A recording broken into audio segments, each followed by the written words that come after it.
Lo que escriben Florentini Peltzman y Diego Gambetta, que son personas que se han dedicado a estudiar la mafia, dicen que las empresas criminales tienden a crecer hasta el punto, hasta donde no se ve peligrada el libre acceso a la información.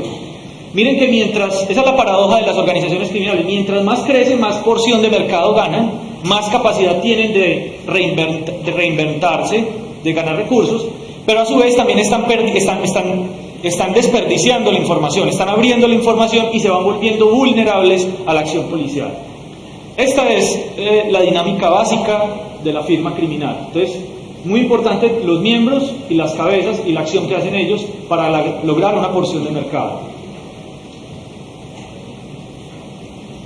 Bien, ahora miremos el modelo del ciclo básico de la firma criminal. O sea, miramos qué es la firma criminal como tal. Ahora vamos a ver ellas en el río, cuál es el ciclo que tienen.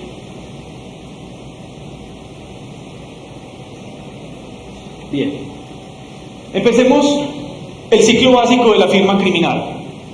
Tenemos firmas pequeñas y estas firmas pequeñas tienen una participación en el mercado como firmas pequeñas. Esta participación en el mercado nos genera unos ingresos y estos ingresos nos permite una entrada de nuevas firmas criminales. Esta nueva entrada de firmas criminales nos genera un proceso de realimentación. Como estamos ante un mercado,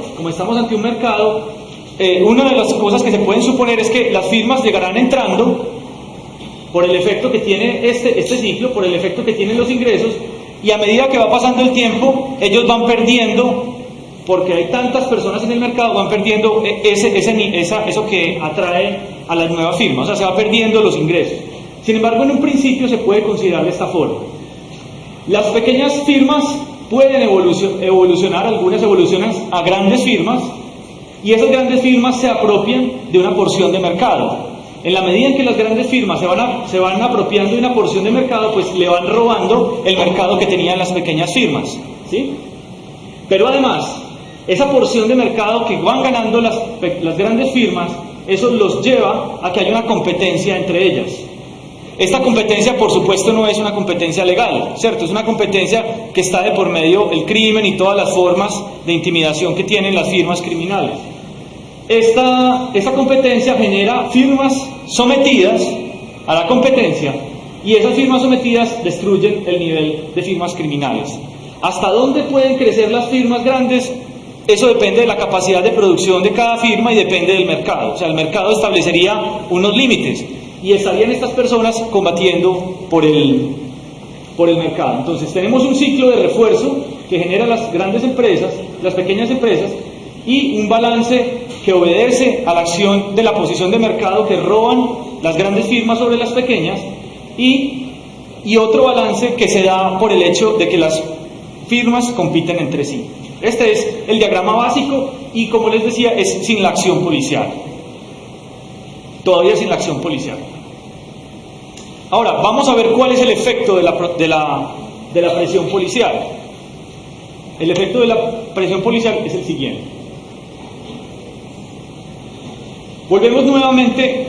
La presión policial, según esta señora, Silvia Poret, está directamente relacionado con la porción de mercado.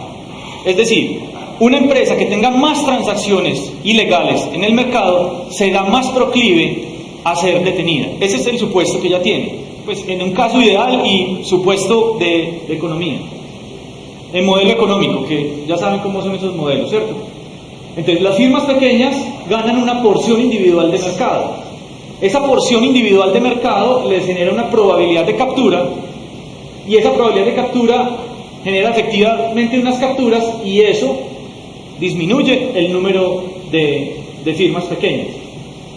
Como nosotros vemos, estas firmas pequeñas se convierten en firmas grandes, las cuales también generan una porción de mercado individual que le roba a las otras, pero también genera una probabilidad de captura.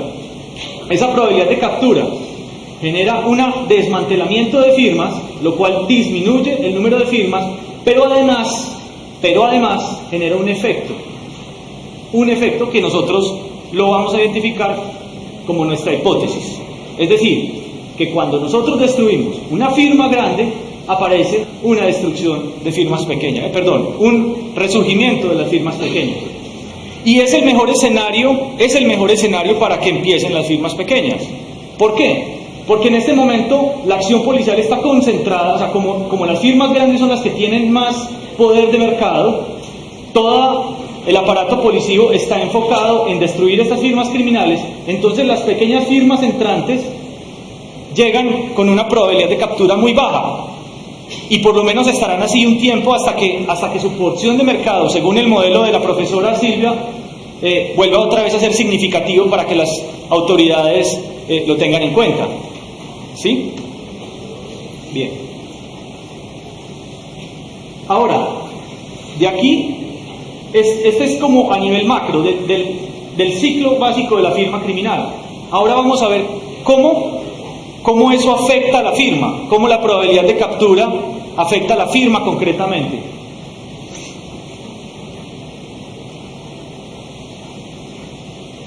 Entonces, tengan en cuenta que acá se genera una una probabilidad de captura. Esa probabilidad de captura viene en el ciclo básico de la firma criminal. Entonces, si nosotros miramos, este es el mismo diagrama causal que yo les mostré ahora, solo que aquí tiene algo adicional. Esta porción de mercado genera una probabilidad de captura, y esa probabilidad de captura disminuye el número de cabezas y el número de miembros. Sin embargo, hay que tener en cuenta una cosa. Lo primero es que para generar la probabilidad de captura y efectivamente capturar, se generan retardos, específicamente un retardo de información. Esos retardos pueden ser alusivos a muchos aspectos, ¿cierto? Aspectos de corrupción, aspectos de clandestinidad de la firma criminal, y las autoridades también se ven en el dilema de cuál de las dos órdenes atacar, ¿cierto? O capturar a los miembros o capturar a las cabezas, porque esto es un proceso estratégico, ¿cierto? Muchas veces a la cabeza se llega por los miembros y la cooperación de los miembros, u otras veces se llega directamente a las cabezas. Entonces las autoridades, en términos, no pueden, digamos, de manera homogénea desmantelar un cartel, porque muchas veces el desmantelamiento de un cartel depende de la misma cooperación con los miembros, con la cooperación de la competencia, y depende de las oportunidades. Entonces, vamos a mirar la siguiente pregunta. ¿Tiene alguna consecuencia la prioridad y el retardo de captura? Es decir, ¿qué consecuencia tiene esta prioridad? ¿Qué consecuencia tiene este retardo? ¿Qué pasa cuando este retardo lo reconocemos? ¿Y qué pasa cuando hay una prioridad en este tipo de posiciones? Vamos a mirar. Pero primero creo que les voy a mostrar el modelo, el diagrama de flujos y niveles muy por encima, resumido, y es básicamente lo que les he mostrado. Este es el modelo grande de la firma, o sea, el ciclo básico de la firma criminal, y entonces nosotros tenemos acá cómo las pequeñas firmas son alimentadas, llegan acá. Aquí tenemos la probabilidad de captura, estas firmas son salientes por la probabilidad de captura. Las firmas pasan a ser grandes firmas, y aquí hay una salida en el nivel por el efecto de la competencia interna entre ellas, y aquí hay un efecto de salida por la probabilidad de captura. En la literatura dinámica de sistemas, de estas estructuras grandes podemos pasar a una estructura mucho más detallada de la firma criminal. Se conoce como coflujos.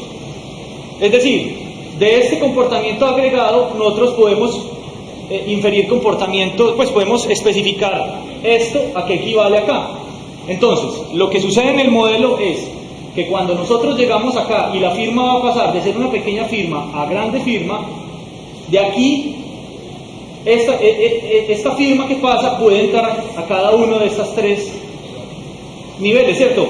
Las firmas criminales tienen tres aspectos muy importantes. Una son las cabezas, otra es el apoyo, que son abogados, contadores, asesores de producción, y